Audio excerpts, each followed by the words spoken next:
আসসালামু আলাইকুম ওয়া রাহমাতুল্লাহি ওয়া বারাকাতুহু। প্রিয় দর্শকবৃন্দ, আমরা এই মুহূর্তে আছি আরাফাতের ময়দানে, মক্কায় অবস্থিত আরাফাতের ময়দানে। আরাফাতের ময়দান খুব বড়, যার কারণে আমরা আপনাদেরকে সবটুকু জায়গা দেখানোর সক্ষম হচ্ছি না। আমাদের সামনে যে পাহাড়টি দেখতেছেন, এই পাহাড়টি হলো জাবালে রহমত। এই পাহাড়ের উপরে একটা খুঁটি দেখা যাচ্ছে। এই যে আমি ভিডিওটা একটু টান দিলাম, এই যে খুঁটিটা দেখা যাচ্ছে, এই জায়গার মধ্যে নবী সাল্লাল্লাহু আলাইহি ওয়াসাল্লাম বিদায় হজের ভাষণ দিয়েছিলেন। আরাফাতের ময়দানের একটা ঘটনা আছে। বাবা আদম আলাইহিস সালাম এবং মা হাওয়া আলাইহিস সালাম যখন জান্নাত থেকে বিচ্ছিন্ন হয়ে গেলেন, বিচ্ছিন্ন হওয়ার পর তাদের দোয়ার বদৌলতে, অনেক কান্নাকাটির বদৌলতে এই আরাফার ময়দানে এসে আল্লাহ তাআলা মিলিত করেছিলেন। এটা হলো সেই আরাফাতের ময়দান। আর জাবালে রহমত,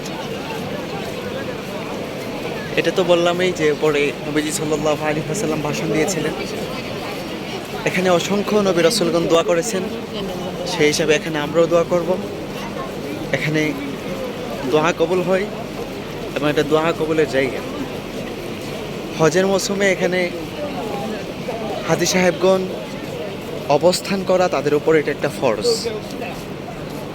যেহেতু এখন হজের মৌসুম না, সেই হিসাবে এখন উমরা যত দর্শনার্থী আছে, মুসাফির আছে, সকলে এখানে ঘুরতে আসেন, দেখতে আসেন, দোয়া করতে আসেন। এই যে আমাদের কাফেলা, এই যে কাউসার মামা, তারপরে ওনারাও আছে।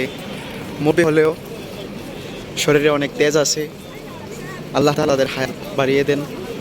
আমাদের কাফেলার সর্বকনিষ্ঠ এবং সৌভাগ্যিত একজন সদস্য আছে, এই যে আল্লাহ তাআলা তাকে কবুল করুন।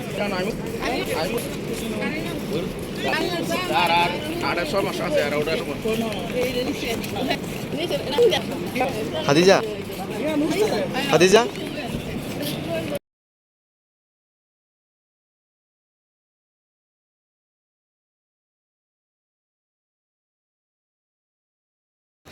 আমরা আছি জাবালে রহমত পাহাড়ে। যদিও মধ্যখানে আছি, এখনো পর্যন্ত সর্বোচ্চ চৌড়ায় উঠতে পারি নাই, উঠতেছি আমরা।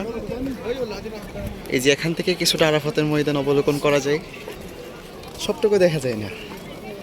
উপরে উঠলে অবশ্যই কিছুটা দেখা যাবে। আরাফাতের ময়দান অনেক বড়, অনেক বিস্তৃত। উপরে উঠে আপনাদেরকে দেখানোর চেষ্টা করব।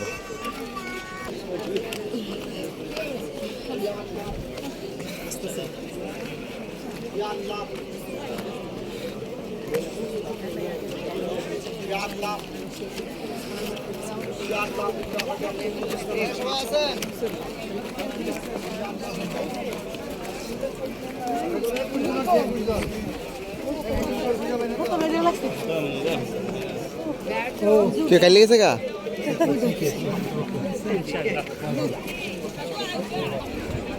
আলহামদুলিল্লাহ, আমরা এখন জাবালে রহমতের পাহাড়ের সর্বোচ্চ চৌড়ায় আছি।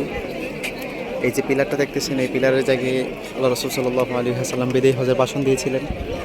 এখানে নামাজ পড়া নিষেধ, যেহেতু নবী রাসূল এখানে দোয়া করেছেন, আমরাও এখানে দোয়া করতে এসেছি। ইনশাআল্লাহ আমাদের এতটুকু বিশ্বাস আছে যে এখানে আমরা যে দোয়া করব, সেই দোয়া আল্লাহ তাআলা কবুল করবেন।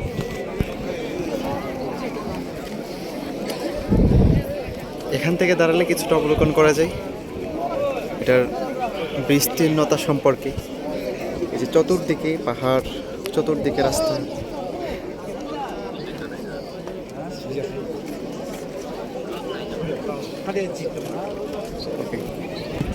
এই যে দেখেন, আমি চতুর্দিকটা ঘোরাচ্ছি, চতুর্দিকেই শুধু আরাফাতের ময়দান।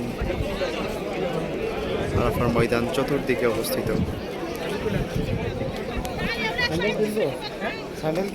না না